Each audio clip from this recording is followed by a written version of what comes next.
2030 का भारत, 2030 के भारत की जब भी हम बात करते हैं, भारत के भविष्य की बात होती नजर आती है। जी। 2030 में भारत देश कैसा होगा?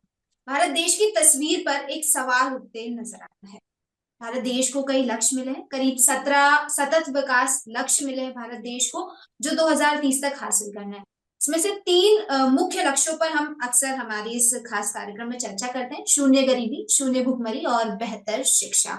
अब सवाल सबसे बड़ा ये उठता है कि क्या 2030 तक भारत देश इन लक्ष्यों को हासिल कर पाएगा? क्या जिस देश की कल्पना हम कर रहे हैं 2030 तक, वास्तविकता में देश उस मुकाम तक पहुंच पाएगा? इन्हीं सवालों के साथ हम अक्सर इस कार्यक्रम में अलग अलग चेहरों से चर्चा करते हैं, और आज हमारे साथ एडवोकेट ऑफ सुप्रीम कोर्ट और साथ ही साथ कांग्रेस के मीडिया पैनलिस्ट गौरव जैन जी मौजूद हैं। तो सर, सबसे पहले तो मैं आपको बहुत स्वागत करती हूँ इस कार्यक्रम में। नमस्ते। तो क्योंकि 2030 के भारत की हम बात कर रहे हैं, और जैसे मैंने इंट्रोडक्शन में भी कहा था कि एक सबसे बड़ा सवाल होता है कि 2030 का भारत आखिर होगा कैसे। मैं आपसे जानना चाहती हूँ कि आप 2030 तक भारत देश को कहाँ देखते हैं? आपके नजरिए में क्या तस्वीर है 2030 के भारत की? जी देखिए, सबसे पहले जो हम चाहेंगे कि भारत में हो वो ये है कि आजकल जो एक आप देखिए क्लाइमेट चेंज से जो भारत की एक नई चुनौतियां सामने आ रही हैं। खासतौर पे अगर आप देखेंगे कि जो बड़े औद्योगिक क्षेत्र है हमारे भारत के, चाहे वो दिल्ली हो, बम्बई हो, कलकत्ता हो, बेंगलोर हो, ये चारों जो शहर हैं, ये भारत की तरक्की के लिए बहुत ज़्यादा ज़रूरी है। और इनमें से कोई भी शहर जो है वो अंतर्राष्ट्रीय मापदंडों पर खरा नहीं हो सकता है। भले ही वो हवा के प्रदूषण की बात हो, या फिर साफ पीने के पानी की बात हो, या फिर ट्रैफिक की बात हो, या फिर और तमाम चीजें हैं जिनकी अगर हम भारत के बाहर और जो अंतर्राष्ट्रीय देश हैं उनके जो शहर हैं जहाँ पे मेजर बिजनेस होता है, वहां से अगर कंपेयर करेंगे तो आज हम कहीं ना कहीं उसमें पिछड़ते नजर आ रहे हैं। तो 2030 के भारत में मेरी एक ख्वाहिश है, एक सोच है कि कम से कम एक सरकार ऐसी है जो इन चीजों पर ध्यान दे कि भारत के जो शहर हैं वो उन अंतर्राष्ट्रीय मानकों पर खरे उतर सकें। और ये जरूरी इसलिए भी है क्योंकि आप देखिए, हम बार बार बात करते हैं कि फॉरेन से इन्वेस्टमेंट है। कभी भी नरेंद्र मोदी जी भारत के बाहर जाते हैं तो वो हमेशा बात करते हैं कि हम भारत से ये इन्वेस्टमेंट लाएंगे, वो इन्वेस्टमेंट लाएंगे, लेकिन हम देख रहे हैं पिछले 5 सालों से जितने भी हम्म। एमओयू साइन हुए हैं उनमें से 97.6% जो एमओयू हैं उन पर कभी भी कोई क्रियान्वयन नहीं हुआ। सिर्फ साइन होते हैं, उसके बाद जब कंपनी के लोग यहाँ पर आते हैं तो वो देखते हैं कि आपके यहाँ वो एनवायरनमेंट ही नहीं है, या फिर तो देश की जो राजनीति है वो ऐसे स्तर पे जा चुकी है जहाँ पे असहनशीलता आ चुकी है। तो उस वजह से, या फिर वायु प्रदूषण की बात हो या कोई बात हो, तो उसको करने के लिए सबसे पहले जरूरत है कि भारत की जो सरकारें हैं वो इन मानकों पर ध्यान दे, ताकि भारत के जो नागरिक हैं उनके साथ जो इनको एक बेसिक अधिकार मिला हुआ है संविधान में, एक अपने क्या बोलते हैं हक से जीने का, उसको उसके ऊपर काम हो सके। और इससे ना सिर्फ भारत के नागरिकों को अब फायदा होगा, भारत की सरकार का भी होगा, क्योंकि जब बाहर की कंपनियां आएंगी वो टैक्स भरेंगी, लोगों को रोजगार मिलेगा, तो अलग अलग चुनौतियां जो है वो इस चीज से साबित हो सकती हैं। बिल्कुल बिल्कुल, आपने सही कहा। एक बहुत अच्छी बात आपने कही कि जो चार सिटीज का आपने नाम लिया है, दिल्ली, बॉम्बे, कोलकाता और एक और सिटी। बैंगलोर। मेरा ऐसा मानना है कि सिर्फ इन चार सिटीज ही नहीं बल्कि पूरे इंडिया की ओर ध्यान देने की जरूरत है। क्योंकि जो बड़ी मेट्रो सिटीज होती है, बड़ी बड़ी सिटीज होती है, उसमें तो फिर भी कई हद तक डेवलपमेंट हो जाता है, क्योंकि डेफिनेटली वो लैमलाइट में रहती है, सबकी नजरों के सामने रहती है। लेकिन देश के कई एरियाज ऐसे हैं, कई पिछड़े इलाके ऐसे हैं, कई रूरल एरियाज ऐसे, जहां पर अगर हम आज भी जाकर देखते हैं तो गरीबी बहुत ज्यादा इतनी ही संख्या में है कि बिल्कुल कल्पना भी नहीं कर सकते। हम जैसे लोग तो हम सोच भी नहीं सकते कि किस तरह से वो अपना जीवन व्यापन कर रहे हैं। जी। डेफिनेटली इन्वायरमेंटल पॉल्यूशन और क्लाइमेट चेंज एक बड़ा इशू है, लेकिन मेरा आपसे क्वेश्चन है कि गरीबी के क्षेत्र में अगर हम देखें, गरीबी और एक दूसरा शिक्षा, इन दोनों मुद्दों को अगर हम पकड़कर बात करें, तो क्या इन दोनों मुद्दों में या इन दोनों क्षेत्रों में भारत 2030 तक कहाँ स्टैंड करता हुआ नजर आ रहा है? देखिए, गरीबी की जहां तक आपने बात करी, तो बहुत से अभी मैं आपको एक संस्था थी उसकी रिपोर्ट थी कि मतलब जो हमने तरक्की करी थी पिछले हम्म। दशक में, वो कोविड के बाद से और कुछ कुछ सरकारी नीतियों के बाद से अगर हम देखेंगे तो वो कहीं ना कहीं जो ग्रोथ थी वो रिवर्स हो गई। यूएनडीपी की रिपोर्ट थी, इसके अनुसार 34 करोड़, मतलब भारत में 80 करोड़ लोगों को गरीबी से बाहर निकाला गया था।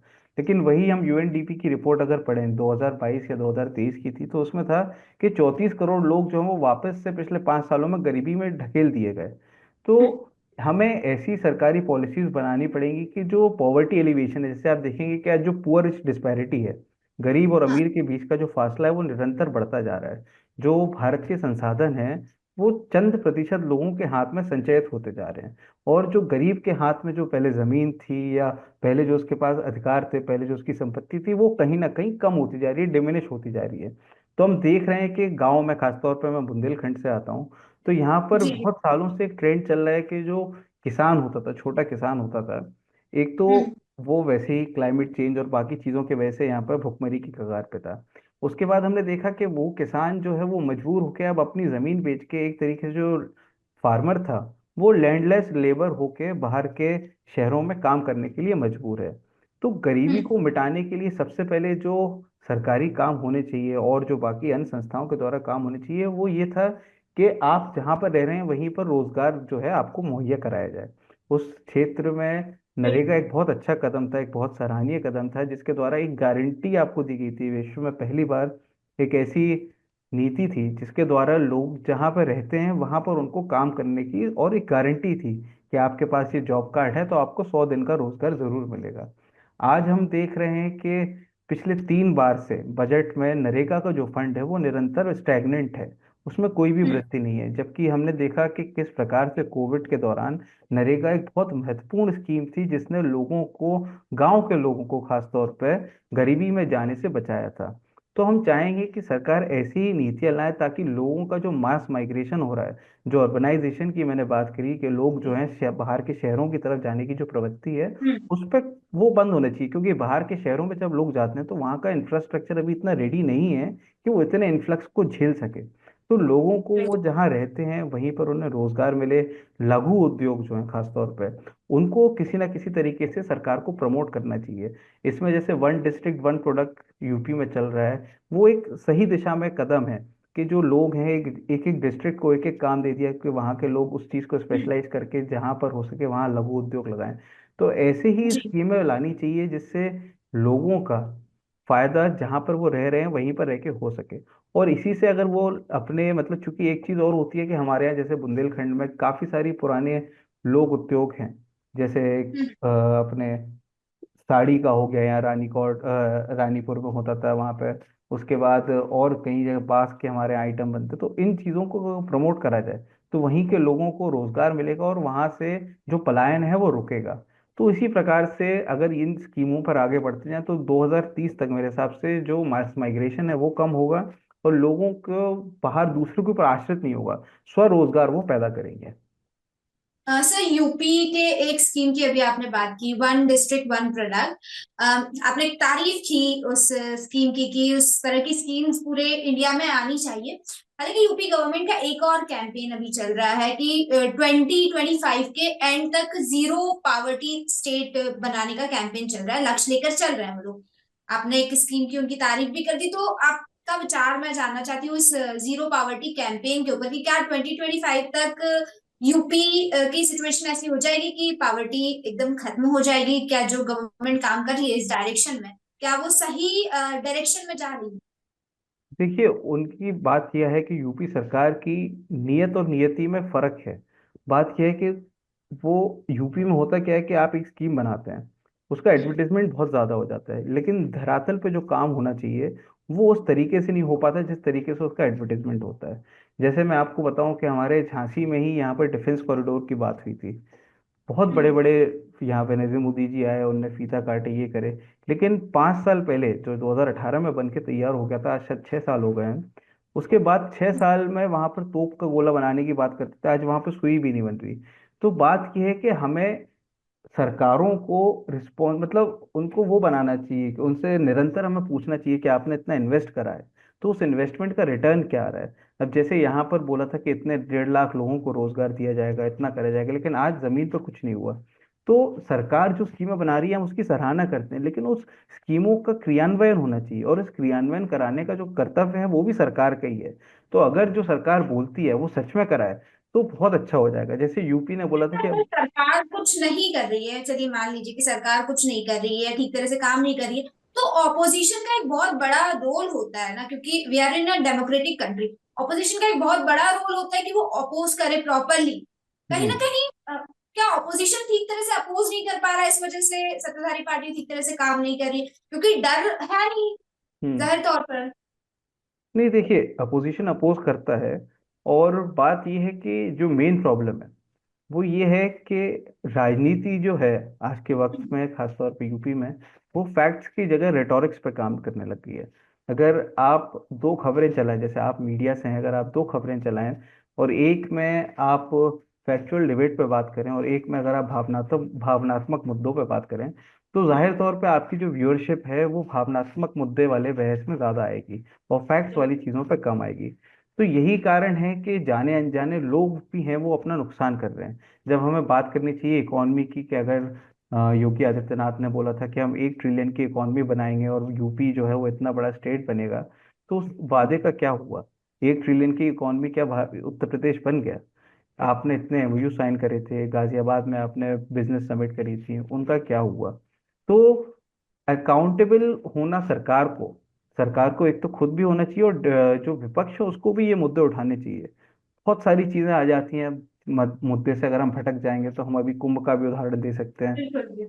लेकिन उस पे नहीं जाना चाहिए। खैर, वो मुद्दे से अलग बात है। जी मैं जी। आपसे एक चीज जानना चाहती हूँ, जैसे पावर्टी की हम अक्सर बात करते हैं, पावर्टी को मेजर करने के अलग अलग फैक्टर्स भी है, लेकिन मैं आपसे जानना चाहती हूँ कि आपके नजरिए में एक्चुअल में पावर्टी है क्या? क्योंकि सरकार भी जैसे कहा जा रहा है कि 80 करोड़ लोगों को मुफ्त में राशन दे रही है, तो क्या वो हम्म। 80 करोड़ लोग गरीब है, या क्या आप क्या समझते पावर्टी से?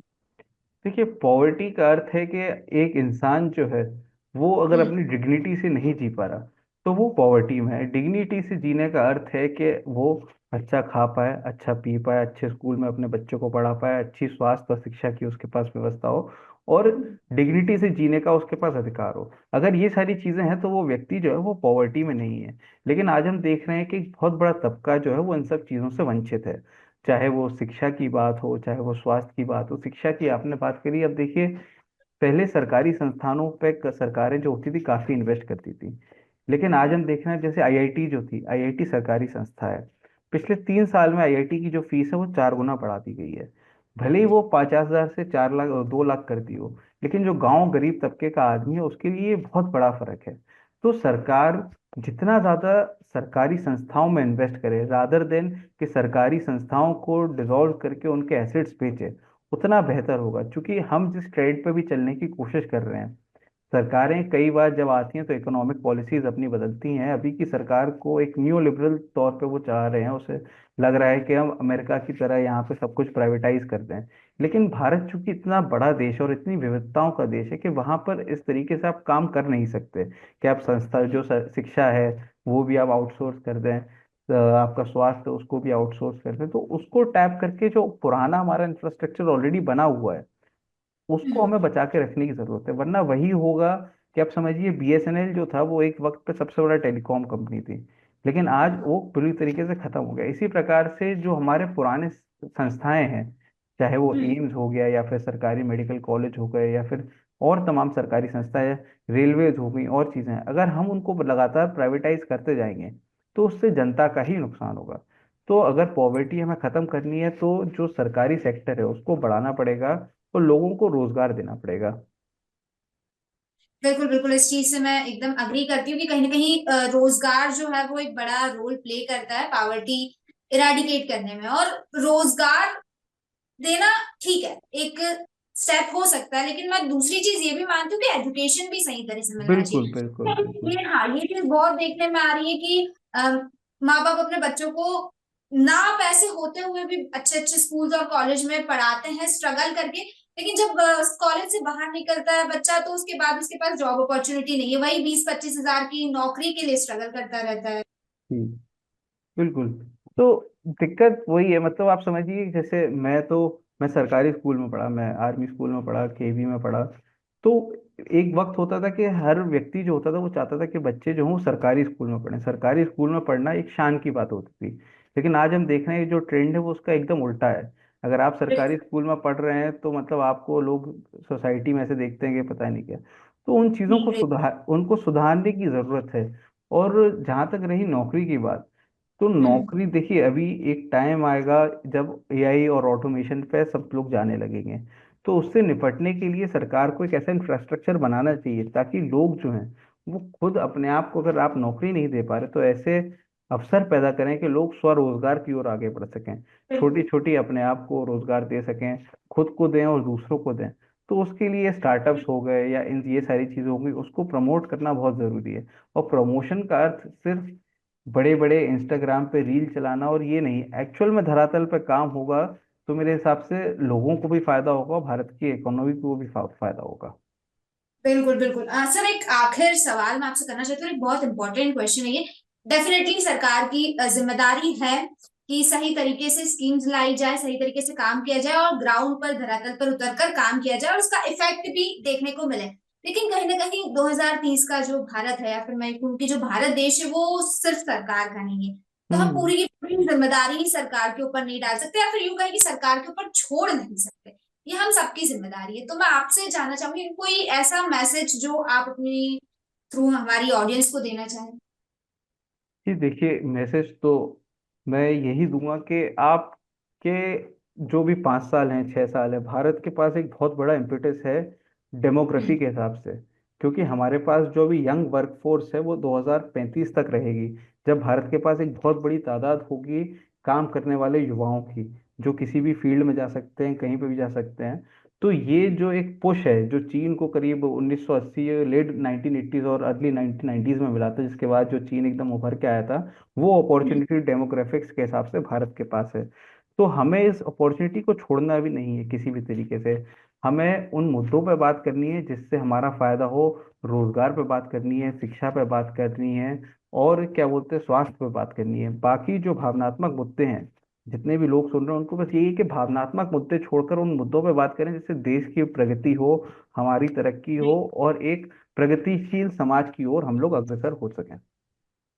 बिल्कुल, आपने सही कहा। कहीं ना कहीं प्रोग्रेसिव थिंकिंग होना बहुत जरूरी है। Not only in the government but आम जनता में भी प्रोग्रेसिव थिंकिंग होनी चाहिए। और जाहिर तौर पर क्योंकि हम सरकार चुन रहे हैं, तो ये हमारी जिम्मेदारी है कि हम अपने लिए बात करें, हम सही मुद्दों पर बात करें। अगर हम सही मुद्दों पर बात करेंगे तो सही मुद्दों पर काम होगा। बहुत सारी अच्छी बातें आपने बताई। आपको बहुत बहुत धन्यवाद। Thank you so much. Thank you sir, thank you so much.